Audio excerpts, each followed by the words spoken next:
Nib Skin. I'm going to get out in the garage and do a little tinkering today. Doing something I haven't done in actually quite a while now, at least several months. But I'm sitting down at the reloading bench, and the reason I am is because I wanted to throw together some rounds for this nice old Smith & Wesson. This is the 32 Regulation Police. If you watch my channel, you'll have seen that a few times in the last couple of videos. Just picked it up recently, did some shooting with it. But I did have a couple boxes of commercial ammo, but I like to have a nice little stock for these old timers so I can take them out and use them and not use up the commercial stuff. The commercial stuff will last forever, so I'd rather shoot my hand loads. So I am using these. I got these nice old Lyman 32 Smith & Wesson dies, and I had couple hundred pieces of virgin brass that I had picked up a while ago, and got some cast. These are about 82 grain cast lead bullets that I cast myself. I have done a couple already, and I'm not really out here to show you how to do this because YouTube will demonetize me if I'm showing you how to manufacture ammunition, but just showing you that I'm busy out here doing stuff.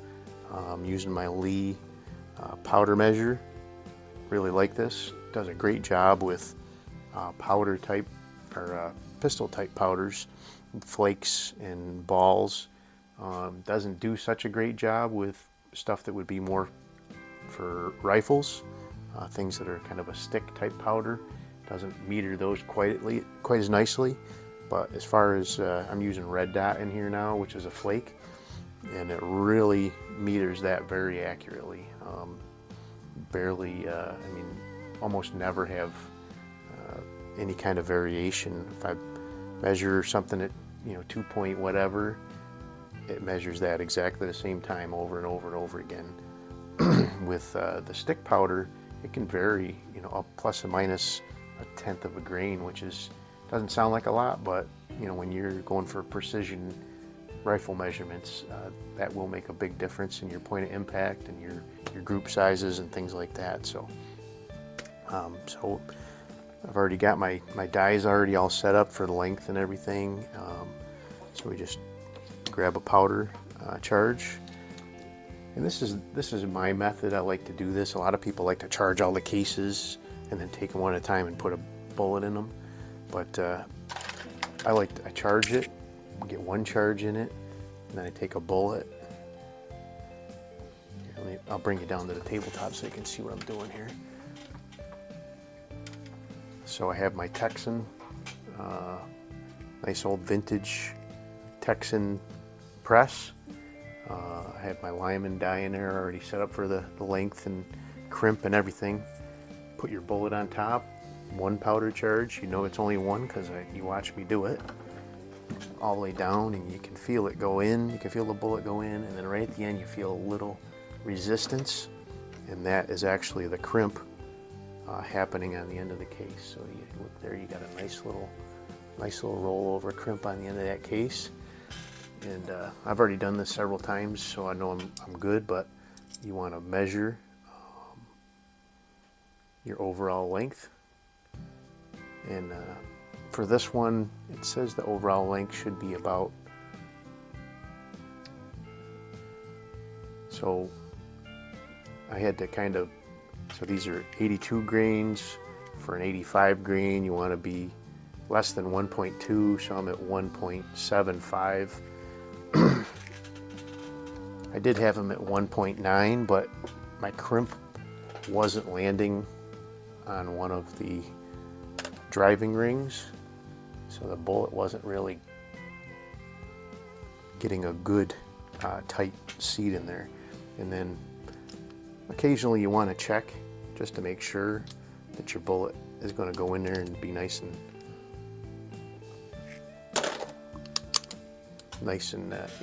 go into the gun easily.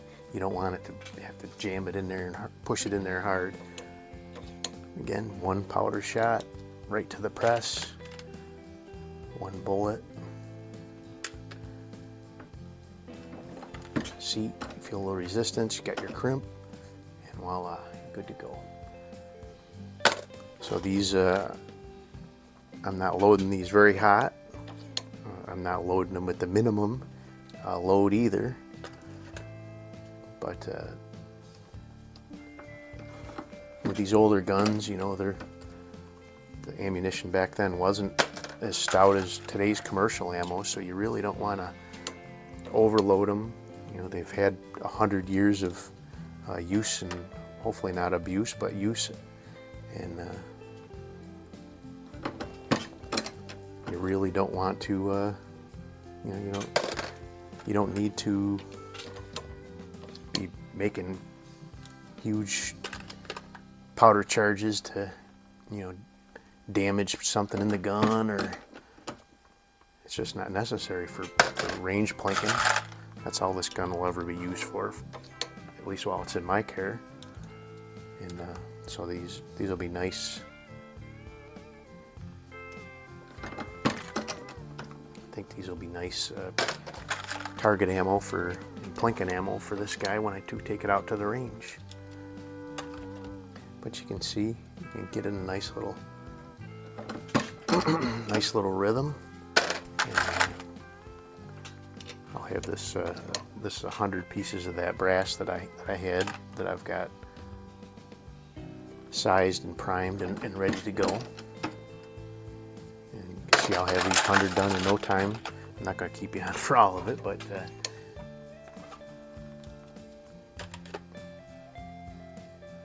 yeah, it's a lot of fun. It's part of, you know,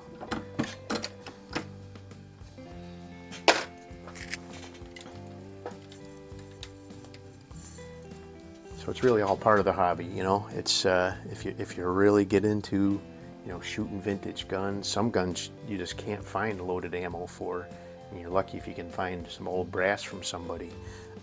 These ones aren't too bad. I did go to a store, the only store I saw 32 Smith and Wesson long at, and they wanted over $50 for a box of 50, and I was like, yeah, I'm not paying that.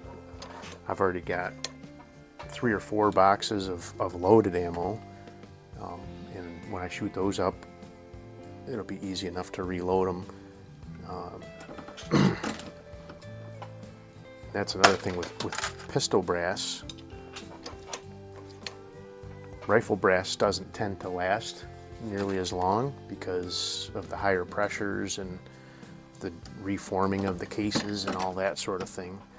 If you can get neck sizing dies for your rifle brass, that'll make them last a little bit longer. But pistol brass does tend to last quite a bit longer, just because, and especially in these older ones, the pressures are a lot lower. It's a straight wall case, so you don't have to do as much resizing after every shot because it's not fire forming as hard to the gun every time. So you can, you know, easily, I've got pistol brass that I've loaded, you know, 8 and 10 times, and it's still nowhere near wore out yet. Rifle brass, if you're full length sizing it every time, you'll be lucky if you get 2 or 3 or 4 tops reloads on them, and then you'll start getting cracked cases and all sorts of stuff like that. So, but while I'm doing this, as I'm walking through this, I always, when I grab my powder charge, I always look down in there, and in these ones I know that a 1 powder charge is filling the case up about halfway, and that gives you a good visual safety check also of A, I put powder in it, and B, it's not over full and you end up with a double charge. But the way that I do this process that I use for mine,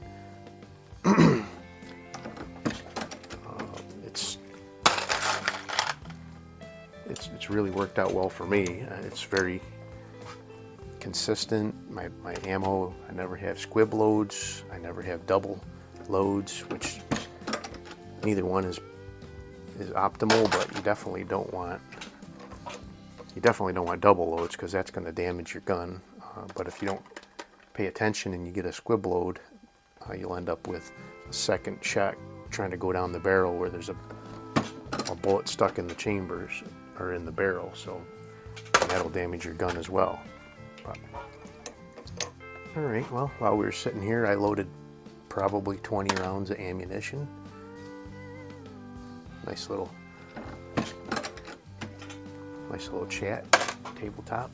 But, so there we go. There's my about 20-25 rounds already done for my Smith & Wesson 32 regulation police. If you liked the video, please like, share, and subscribe.